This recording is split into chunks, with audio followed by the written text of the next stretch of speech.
Simple है, कुछ है नहीं, ठीक है। ए बाई बी के इक्वल मानना है, जब दोनों रूट में दिया हो तो आपको स्क्वायरिंग बोथ साइड कर देना है, और एलएचएस में जो इंटीजर्स देखेंगे उसको ट्रांसपोज करके राइट हैंड साइड करोगे।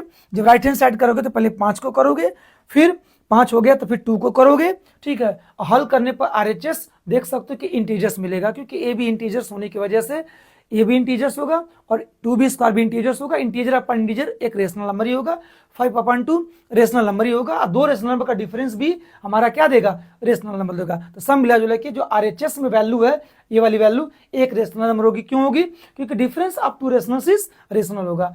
तो भाई इरेशनल, तो √6 को भी क्या होना पड़ेगा, रेशनल होना पड़ेगा।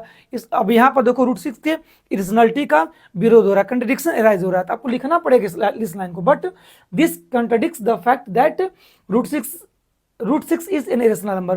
तो √6 एक इरेशनल नंबर होता है, इसी का यहाँ पर विरोध हो रहा है। इसका मतलब विरोध हुआ ही क्यों, इसको रेशनल मानने की वजह से हुआ। इसको अगर अंग्रेजी में लिखना है तो लिखोगे thus the contradiction arises by assuming, ठीक है, √2 + √3 बी ए रेशनल। √2 + √3 को रेशनल मानने से कंट्रडिक्शन एराइज हो रहा है। इसका मतलब जब हो रहा है तो वो रेशनल नहीं होगा, वो क्या होगा, इरेशनल होगा। हेंस √2 + √3, ठीक है, इज एन इरेशनल नंबर, एक इरेशनल नंबर होगा। बात समझ रहे हो ना? इतनी बातों को बेटा लिखित फॉर्म में आपको लिख करके, ठीक है, अच्छे से समझाना है, ठीक है, तभी आपको बेटा 3 में 3 मार्क्स के मिलेंगे। सबको पता है कि ऐसे क्वेश्चंस आपके सेक्शन सी में ही पूछे जाते हैं, ठीक है, वो भी कितने मार्क्स के, 3 मार्क्स के बेटा आपके क्वेश्चन पूछे जाते हैं। इसलिए बेटा ऐसे क्वेश्चन को आप लोग सतर्क रहिए।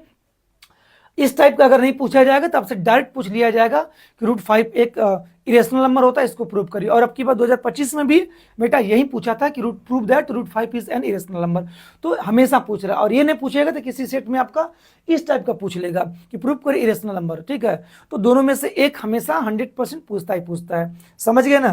ठीक है, आशा करते हैं कि चीजें जो मैं आपको बता रहा हूँ समझ रहे होंगे आप लोग। कुछ नहीं है, देखो एक क्वेश्चन यहाँ पर ये है कि find a rational number between √2 and √3। अच्छा